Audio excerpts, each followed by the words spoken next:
അപ്പം ഇന്നത്തെ നമ്മുടെ യാത്ര എന്ന് പറഞ്ഞാൽ നമ്മുടെ കാന്തല്ലൂർക്കാണ് കേട്ടോ. നമ്മുടെ കാന്തല്ലൂർ നമ്മുടെ കേരളത്തിൻ്റെ കാശ്മീർ എന്നായിട്ട് അറിയപ്പെടുന്നത്. അപ്പോൾ നമ്മൾ പോണ വഴിയെന്ന് വെച്ച് കഴിഞ്ഞാൽ നമ്മുടെ ആനമലൈ ടൈഗർ റിസർവ് വഴിയാണ് പോകുന്നത്. അപ്പോൾ ചെക്ക് പോസ്റ്റിൽ നിന്ന് ചെറിയൊരു ടോക്കണൊക്കെ എടുത്തിട്ട് വേണം നമ്മൾ പോകാൻ വേണ്ടിയിട്ട്. അപ്പോൾ പോണ വഴിക്ക് നമ്മൾ ആദ്യം ചെക്ക് പോസ്റ്റിൽ കടന്നു പറഞ്ഞാൽ നമുക്കൊരു ആനനെ കാണാൻ പറ്റിയിട്ടാ. അതൊരു പിടി തന്നെയായിരുന്നു. മൂപ്പൊരു വൺ സീനായിരുന്നു കേട്ടോ. ഞങ്ങളങ്ങനെ പതുക്കെ പോകുന്നത് കണ്ട് നോക്കുമ്പോൾ വലിയ ടാസ്ക് ഒന്നുമില്ല എന്ന് വെച്ചിട്ടാണ് ആദ്യം കയറി പോയത്.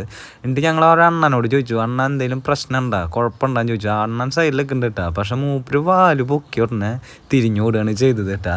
അതിൽ എല്ലാവരും നല്ല പോലെ ടെൻഷൻ അടിച്ചിട്ടുണ്ട്. ഇതാ ആ അണ്ണൻ്റെ അടുത്താണ് ഞാൻ ചോദിച്ചത്, അണ്ണ ഇന്ത ആന ഏതാവത് പ്രശ്നം ഇറക്കാന്ന് ചോദിച്ചാൽ ഒരു പ്രശ്നമില്ല പോവാന്ന് പറഞ്ഞിട്ട് ആളാദ്യം പോയി. ആ പറഞ്ഞ ആൾ പിന്നെ ആദ്യം തിരിഞ്ഞോടി വരുന്നുണ്ട് കേട്ടോ. അങ്ങനെ മൂപ്പര് കാടിൻ്റെ ഉള്ളിലേക്ക് കയറി. പക്ഷെ എന്നാലും ഞങ്ങൾ കാറ് തിരിച്ചിട്ട് സൈഡിലേക്കായിട്ട് നിർത്തിയിട്ടുണ്ടായിരുന്നു കേട്ടോ. വൺ സീനായിരുന്നു ശരിക്കും. പിള്ളേരൊക്കെ പേടിച്ചു കേട്ടോ. അങ്ങനെ മൂപ്പര് ഉള്ളിൽ കയറിയപ്പോൾ ഞങ്ങൾ ആദ്യമായിട്ട് പോന്നു. പിന്നെ അവിടെ നിന്നിട്ട് കുറച്ചാണ്ട് കയറി നോക്കുമ്പോഴാണ് ആദ്യം നമ്മുടെ ഒരു ആനയുടെ ഫാമിലിയാണ് കേട്ടോ. ഒരു കുടുംബം തന്നെ പറയാം. ഒരു 5 ആന ഉണ്ട്. അതിൽ 3 ആനക്കുട്ടികളും പിന്നെ 2 പിടിയാനകളാണ് ഉണ്ടായിരുന്നത്. അപ്പോൾ അവരുടെ ഫാമിലിനെയൊക്കെ നമ്മൾ അടിപൊളിയായിട്ട് കണ്ടു കേട്ടോ. കണ്ട് പിന്നെ അവിടുന്ന് കുറച്ച് പോകാൻ നോക്കുമ്പോഴാണ് പിന്നെ ആദ്യം നമ്മുടെ പൂർവികരെ കാണുന്നത്. അതേ കാണും കേട്ടോ, നമ്മുടെ സിംഹാലം കുരങ്ങൻ തന്നെയല്ലേ ഇത്.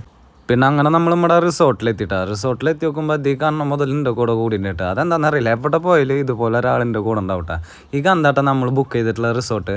പിന്നെ റിസോർട്ടിലെത്തിയിട്ട് നമ്മളൊരു ഓഫ് റോഡ് സഫാരിക്കും പിന്നെ അതുപോലെ നമ്മുടെ സ്ട്രോബെറി ഫാം വിസിറ്റിങ്ങിനും പിന്നെ നമ്മുടെ ബ്രഹ്മര ഷൂട്ടിംഗ് പോയിൻ്റൊക്കെ കാണാൻ വേണ്ടിയിട്ട് പോയിട്ടാണ്. അവിടുന്ന് വന്ന് നമ്മുടെ ക്യാമ്പ് ഫയർ കൂടിയിട്ട് അന്നത്തെ ഒരു ദിവസം അങ്ങോട്ട് കഴിഞ്ഞു കേട്ടോ. പിന്നെ ഈ കണ്ടാട്ടെ നമ്മുടെ റൂമൊക്കെ അത്യാവശ്യം നല്ല അടിപൊളി ഫെസിലിറ്റീസും കാര്യങ്ങളൊക്കെ ഉണ്ട്. റിസോർട്ടിൻ്റെ കോൺടാക്റ്റ് ഞാൻ താഴ്ത്തു കൊടുക്കുന്നുണ്ട്. അങ്ങനെ ഇറങ്ങാറായാക്കുമ്പോൾ കാണുന്ന മുതലിന് ഭയങ്കര സാഡായിരുന്നു കേട്ടോ. അപ്പോൾ അവനെ ഞാൻ കുറച്ച് നേരമൊക്കെ തലോടി. അങ്ങനെ നമ്മൾ അവിടുന്ന് സ്ഥലം വിട്ടു കേട്ടോ. ഇനി അടുത്ത ട്രിപ്പ് എങ്ങോട്ടാന്ന് ഒരു പിടിയില്ല. എന്തായാലും അത് വരികയും എല്ലാവർക്കും ബൈ.